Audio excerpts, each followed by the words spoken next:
Andrew, thank you so much for joining me today here at PPIF. Tell me about your panel discussion on the world of asset management. What do you think are the best performing bits here? Sure. Look, if anything resonated with me, it was tailwinds and headwinds in the private placement market. I guess on the tailwind side, this panel was really a celebration of how far the market has come from being just purely an insurance dominated investment. We're now looking at this asset class from so many different angles, so many different investors.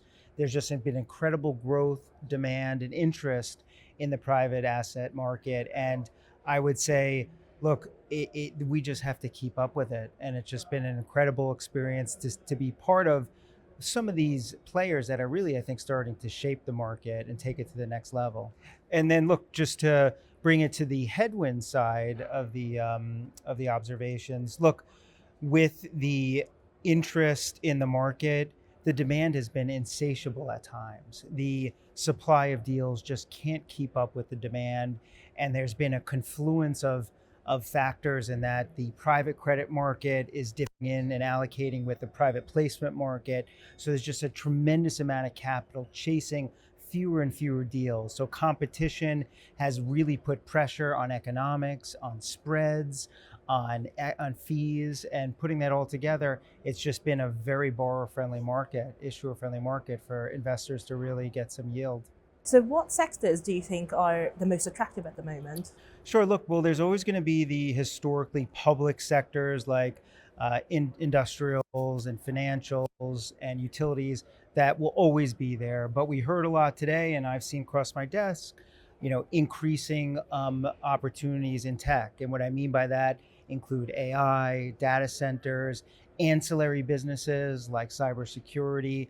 I think you're going to see a lot of momentum there in 2025. And then you see some fun ones like sports themed issuances, which I find very interesting. And look, I think there's no shortage of folks looking for capital. You'll see some businesses that haven't been as mature and may start to refinance in the private placement market. And then you're seeing, the next frontier, which is asset-based deals, whether it's structured deals or just investment grade companies looking to finance like a pool of assets on their balance sheet. So much going on, sector driven, industry driven, that I think it's going to create a busy market this year. Looking ahead to the next 3 to 5 years, what do you think will be the biggest trends here? Well, look, a couple of the interesting points the panelists made were flexibility, almost being athletes on the field, where, with this tremendous interest, there's going to be a lot of creativity and bespoke structuring needed to finance different types of businesses, whether it's media rights businesses, royalties, GP stakes, minority interests. Lawyers and the legal industry have to keep up with the innovation in order to be competitive, accommodate the interests and the needs of the parties involved.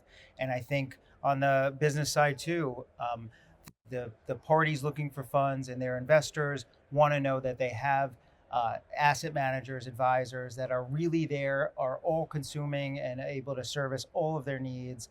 And the legal side fits in to just follow the interesting evolving landscape of it all. Amazing. Andrew, thank you so much for joining me today. My pleasure.